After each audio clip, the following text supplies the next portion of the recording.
današnji sestanek predsednikov in vodij poslanskih skupin slovenskih parlamentarnih strank bi lahko označili tudi za trenutek resnice. Po daljšem pogovoru se je izkazalo, da v tem trenutku ne obstaja realno večinsko soglasje za spremembo slovenske ustave in za vpis zadnjega fiskalnega pravila lani. Kar seveda pomeni, da nadaljnji pravi postopek, ker se zaradi objektivnih okoliščin mudi niso predvidljivi in je veliko vprašanje, kaj bo Slovenija lahko naredila. In to kljub temu, da je Državni zbor prejšnji teden brez glasov proti ratificiral Evropsko pogodbo o stabilnosti, ki predvideva vnašanje zadnjega fiskalnega pravila v akte na nacionalnem nivoju na ustavo ali podobno pravno. Rok, ki ga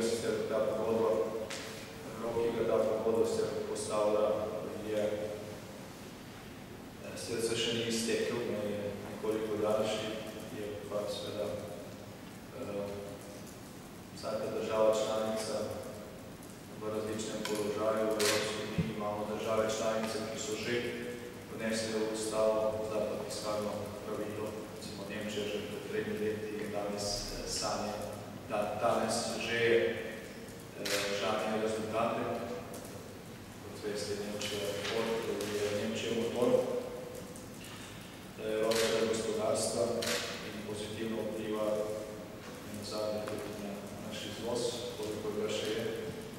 Tako da spraševanje o tem, ali takšen korak ima smisel ali ne, se ga odpade že iz preprostega razloga, če pogledamo tuje praktične primere dobre prakse, ki to deluje. Nek trenutek resnice smo doživeli tudi glede ponudbe koalicije za partnerstvo za izhod iz krize. Opozicija temu sodelovanju ni naklonjena.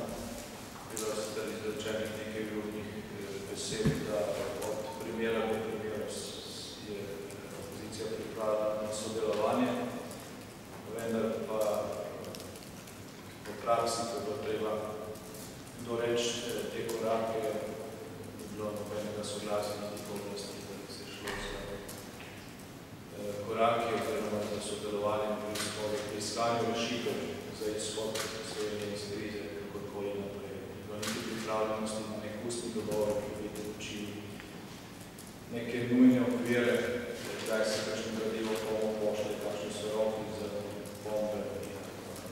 Na ta način postajajo zelo neverodostojne tudi pritožbe neke predstavnikov opozicijskih strank, ki smo lahko slišali v preteklih tednih, če že s tem ali pa z drugim predlogom vlade, niso bili seznanjeni, dokler ni prišel v parlament.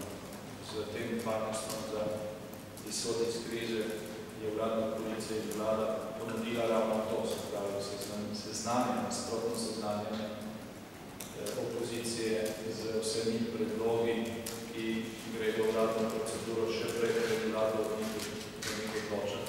Mislim, seveda tudi možnost prvi, da izbirajo predloge, pri katerih želijo sodelovati, in drugič možnost, da vplivajo na odločitve prej, preden se sploh oblikuje v smislu predloga, ki vlada sprejme.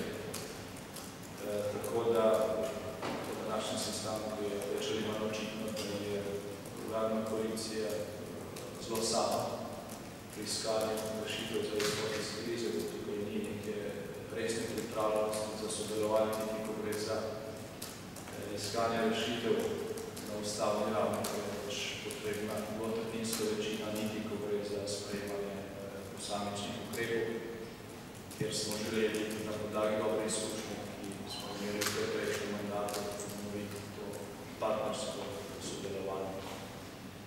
Toliko v tem sestanku, ko ga ostali stvari, kot veste, še vedno potekajo poskusi, da bi z sindikati javnega sektorja, pa tudi z socialnimi partnerji, tako z delodajalci, kot sindikalno stranjo v okviru ekonomsko-socialnega sveta, uskladili nekatere protikrizne ukrepe, ki so predlagani v okviru zakona za uravnoteženje javnih financ.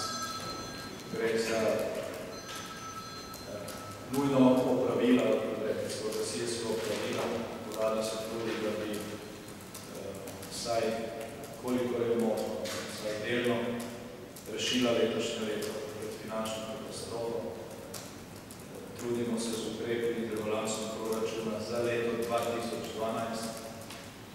smo pa meseca aprila leta 2012.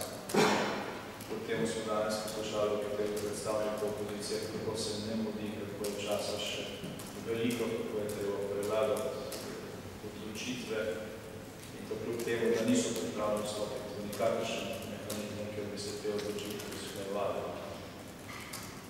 Upozarjamo na to, da vsak dan, ko je Slovenija brez realnega in brez operativnega proračuna stane, vsak dan, ko je Slovenija brez zapisa takega fiskalnega pravila v ustavo, plačujemo dražje obresti za naše kredite in imamo manjše in slabše možnosti za nadaljnje zadolževanje, ki ga v letošnjem in tudi naslednjem letu še vedno potrebujemo. In vsak dan, ko se še vedno ukvarjamo s proračunom za letošnje leto, ki ga bo kmalu že polovica minuta, izgubljamo čas za usklajevanje ključnih korakov, ki je potrebno še narediti. Ambicija vlade je, da naredimo z novim socialnim sporazumom in z vsakim dnem, ki ga izgubljamo tudi čas za pripravo elementov za proračuna za leto 2013 in 2014, ki bo morala vlada predlagati že čez nekaj mesecev.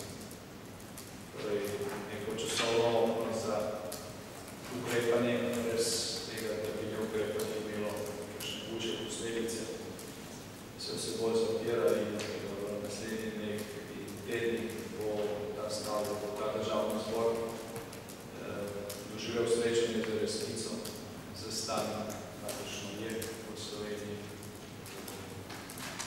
Se veselimo nas na to, da bodo poslanci prej, preden bodo obravnavali proračunske dokumente in ustrezno spremljajoče zakonodajo, poslušali tudi poročilo o razvoju oziroma o stanju, v katerem Slovenija danes je, primerjalno z drugimi državami, glede na zaostanek, ki smo ga pridelali v zadnjem obdobju in se seznanili tudi z scenariji, ki nam sledijo v tem trenutku ne naredimo na mnogih stvari. Toliko o tem, da je po tem sestanku z opozicijo imela koalicija tudi svojo sejo. Odločili smo se, da bomo kljub temu, da je časa izredno malo, oziroma da gremo že v minus. In kljub temu, da je bila že dana zahteva v sklici izredne seje za 7. maj, kjer bi se začela parlamentarna razprava in sprejemanje rebalansa proračuna in spremljajočih zakonov. To odločanje predstavlja še za nekaj dni, 10. maj, in upali, da bomo da še ta dodatni čas, ki si ga treba odkrito povedati, jemljamo